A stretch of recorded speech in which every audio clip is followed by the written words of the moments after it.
Di usia senja, banyak orang berharap anak-anaklah yang akan menjadi penolong utama. Namun kenyataan seringkali berbeda. Ada pelajaran berharga di usia 64 tahun. Yang benar-benar menolong kita bukanlah anak, melainkan tiga sosok lain yang mungkin jarang kita sadari. Siapa mereka? Simak sampai akhir agar tidak menyesal di kemudian hari. Halo sahabat lansia dimanapun berada. Dari kota mana saja Anda menonton video ini? Silakan tulis di kolom komentar. Semoga kita semua selalu diberi kesehatan, panjang umur, dan hati yang bahagia. Dan khusus untuk yang sudah subscribe channel ini, saya doakan rezekinya lancar, kesehatannya selalu terjaga, serta hidupnya penuh keberkahan. Usia 64 tahun sering disebut sebagai gerbang menuju usia senja yang sesungguhnya. Di titik ini, banyak orang mulai merasakan perubahan besar dalam hidupnya. Rambut memutih, tenaga berkurang, penglihatan tidak sejernih dulu, langkah kaki tidak selincah masa muda. Bahkan untuk bangun dari kursi atau menaiki beberapa anak tangga saja kadang sudah terasa berat. Semua itu adalah tanda alami yang tidak bisa dihindari, bahwa tubuh perlahan mulai menua. Namun, yang sering lebih berat daripada perubahan fisik adalah perubahan realita kehidupan. Dahulu, ketika usia masih muda, orang tua adalah pusat keluarga. Anak-anak kecil selalu menempel, rumah terasa ramai, dan setiap keputusan diambil atas dasar kepemimpinan orang tua. Tapi kini, di usia 64, peran itu mulai bergeser. Anak-anak yang dulu kita besarkan dengan penuh kasih sayang kini sudah dewasa. Mereka punya kesibukan masing-masing, ada yang sudah berkeluarga, ada yang tinggal jauh, bahkan ada yang jarang pulang karena tuntutan pekerjaan. Pada titik ini, banyak orang tua yang tanpa sadar mulai merasa kesepian.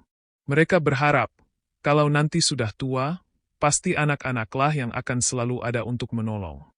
Harapan itu indah, tetapi kenyataan tidak selalu sejalan. Bukan berarti anak tidak sayang, tetapi mereka juga manusia biasa yang harus membagi waktunya untuk keluarga kecilnya, pekerjaannya, dan kehidupannya sendiri. Disinilah muncul pelajaran penting. Terlalu menggantungkan harapan sepenuhnya pada anak justru bisa melahirkan rasa kecewa dan sakit hati. Sebab, tidak ada yang bisa menjamin bahwa anak-anak selalu siap siaga setiap kali kita butuh.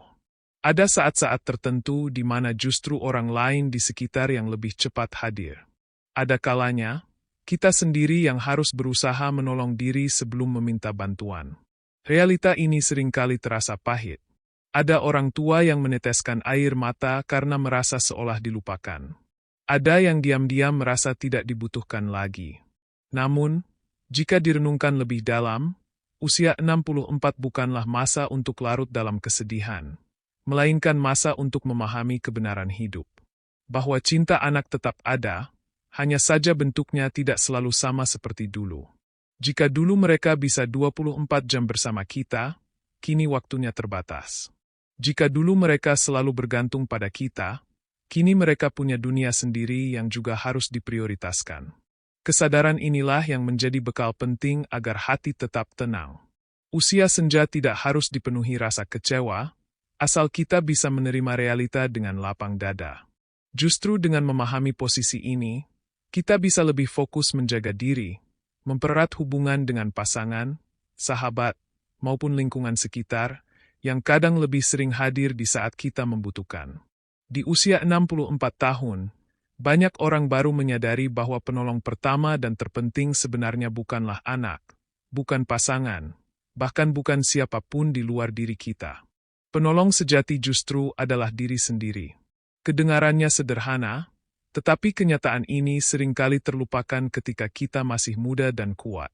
Menginjak usia senja, tubuh mulai memberikan peringatan.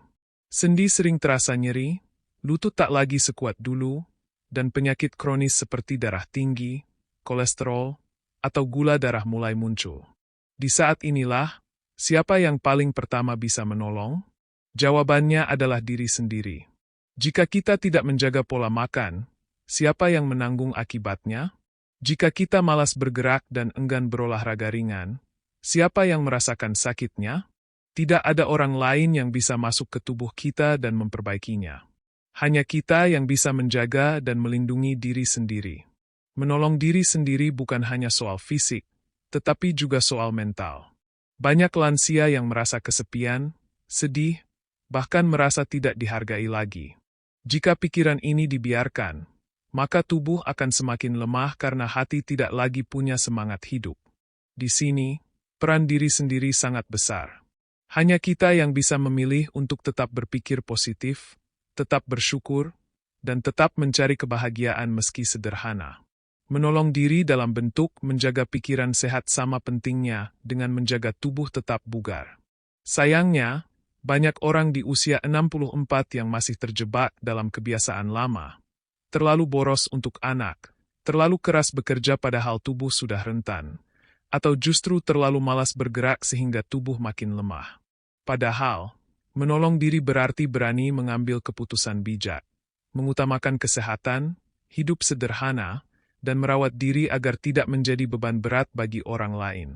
Sebagai contoh, lansia yang rutin berjalan pagi 20-30 menit setiap hari akan memiliki tubuh yang lebih segar dan daya tahan lebih baik dibanding yang hanya duduk menonton televisi seharian. Begitu juga dengan menjaga pola makan, mengurangi gula, garam, dan makanan berlemak tinggi akan membuat tubuh lebih ringan. Hal-hal kecil ini sebenarnya adalah bentuk nyata menolong diri sendiri. Selain itu, menolong diri juga berarti menjaga hubungan dengan Tuhan. Di usia senja, doa dan ibadah menjadi sumber ketenangan yang tak tergantikan. Ketika hati dekat dengan Tuhan, rasa cemas, takut, dan kesepian bisa lebih mudah dihadapi. Dengan begitu, kita tidak hanya menolong diri secara fisik, tetapi juga menolong jiwa agar tetap kuat menghadapi sisa perjalanan hidup. Pelajaran berharga di usia 64 adalah, jangan terlalu berharap orang lain yang akan menolong kita setiap saat. Karena orang pertama yang harus siap ada ketika tubuh terasa lemah, ketika hati merasa sedih, atau ketika hidup terasa berat, adalah diri kita sendiri. Jika diri ini dijaga dengan baik, maka barulah orang lain bisa lebih mudah membantu tanpa merasa terbebani. Jika di bab sebelumnya kita belajar bahwa penolong pertama adalah diri sendiri, maka penolong kedua yang tak kalah penting di usia 64 tahun adalah pasangan hidup. Atau jika pasangan sudah tiada, sahabat sejati yang masih setia menemani. Pasangan hidup adalah sosok yang mengenal kita luar dalam, dari masa muda penuh semangat hingga kini di usia senja. Dialah orang yang tahu bagaimana suka duka perjalanan hidup kita. Saat sakit, pasanganlah yang seringkali pertama kali panik, mencari obat, atau sekadar menyiapkan segelas air hangat. Ketika hati gelisah, pasangan juga yang paling cepat mengerti meski tanpa banyak kata. Keberadaan pasangan bagaikan cermin. Ketika kita lemah, dia menjadi penopang. Ketika kita bahagia, dia menjadi teman berbagi. Namun tidak semua orang beruntung masih memiliki pasangan di usia 64. Ada yang harus menjalani masa tua seorang diri karena pasangan sudah dipanggil Tuhan lebih dulu. Disinilah sahabat sejati mengambil peran penting. Sahabat lama, yang mungkin sudah kita kenal sejak masa sekolah atau bekerja, bisa menjadi penolong kedua yang membuat hidup terasa lebih ringan. Bersama sahabat, kita bisa bercanda, bercerita, atau sekadar berjalan sore untuk melepas penat. Sahabat sejati memahami bahwa masa tua bukan tentang harta atau kedudukan, melainkan tentang kebersamaan yang tulus. Sayangnya, banyak orang di usia senja justru meremehkan pentingnya menjaga hubungan dengan pasangan atau sahabat. Ada yang terlalu sibuk mengurusi anak dan cucu, hingga melupakan pasangan.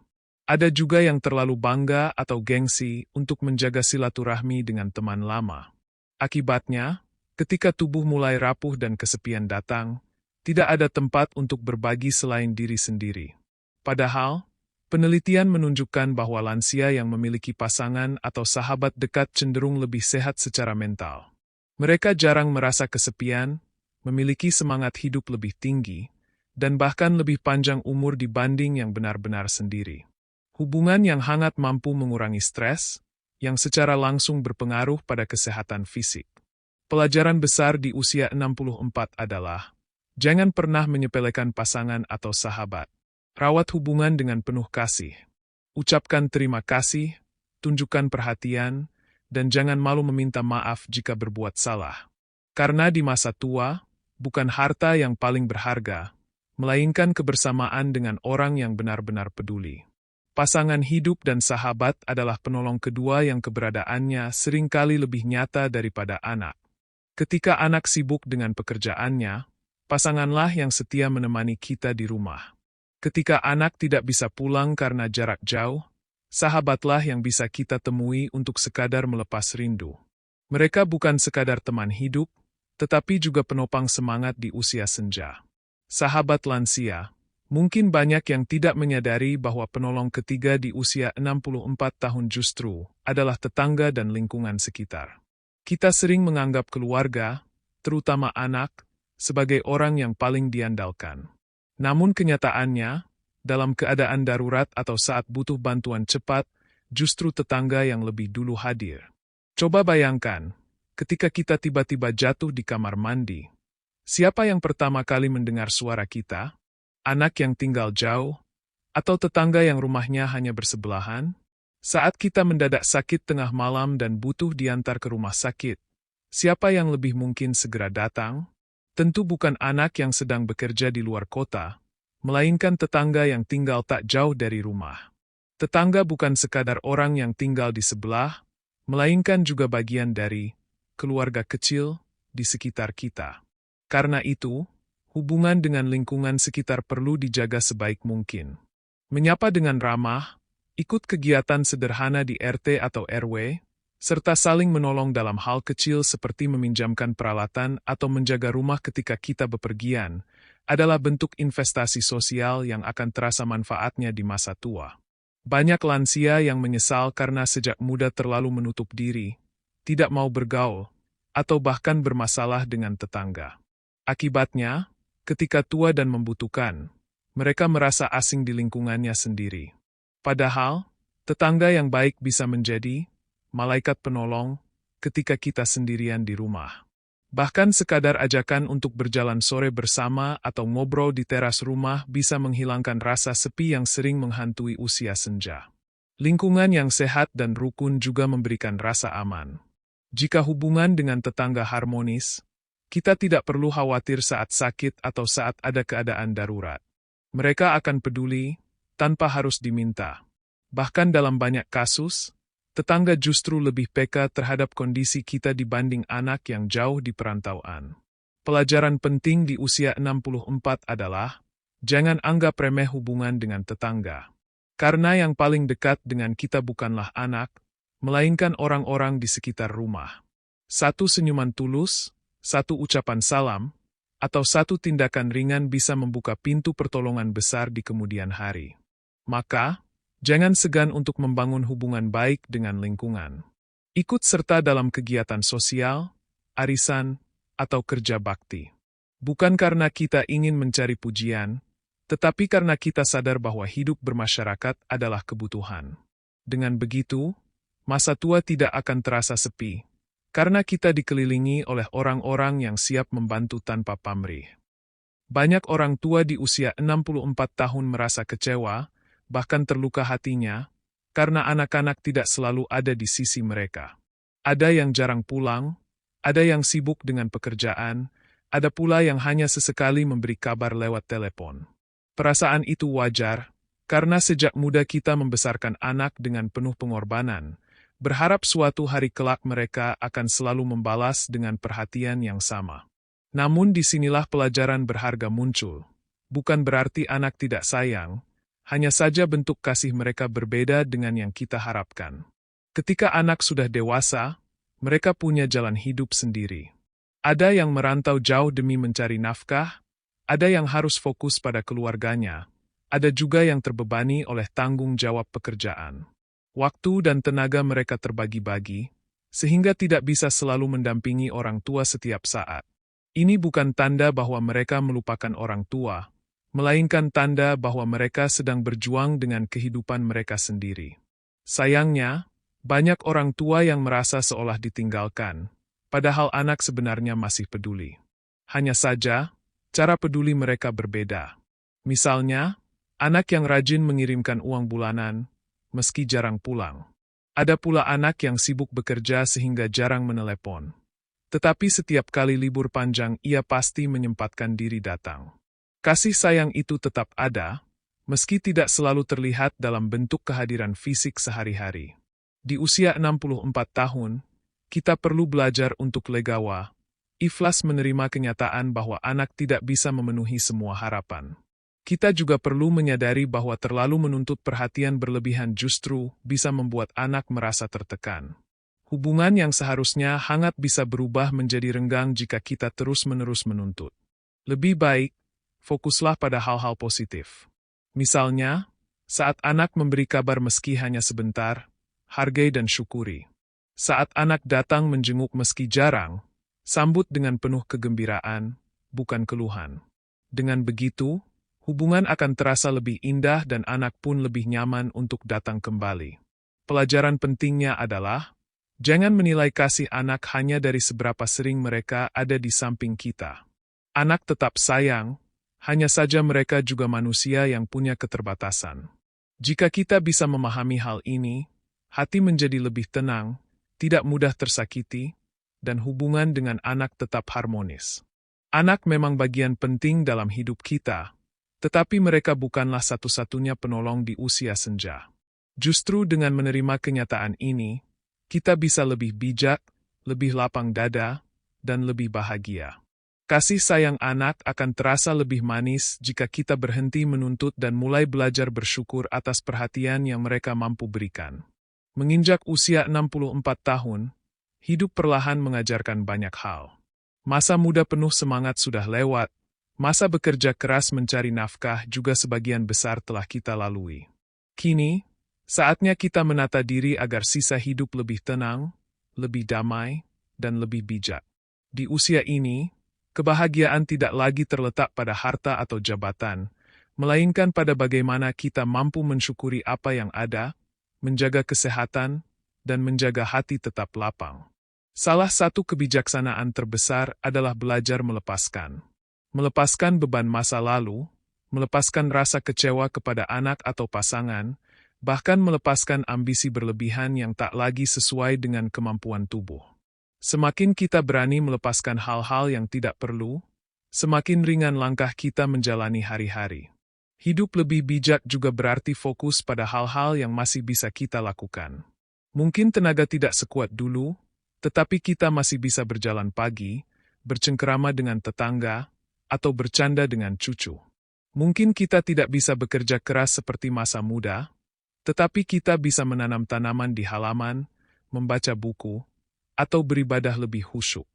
Hal-hal sederhana ini justru membawa kedamaian yang seringkali terabaikan. Di usia 64, kita juga belajar bahwa kebahagiaan tidak harus menunggu orang lain. Jika pasangan, sahabat, atau anak tidak selalu bisa ada, kita tetap bisa menciptakan kebahagiaan sendiri. Duduk di teras sambil menyeruput teh hangat, menikmati udara pagi yang segar, atau mendengar suara burung di sekitar rumah. Semua itu adalah bentuk kebahagiaan kecil yang sangat berarti. Hidup lebih bijak juga berarti menjaga hubungan dengan Tuhan. Kita tidak tahu berapa lama lagi kesempatan yang diberikan. Karena itu, mengisi waktu dengan ibadah, doa, dan amal baik menjadi cara terbaik untuk menenangkan hati.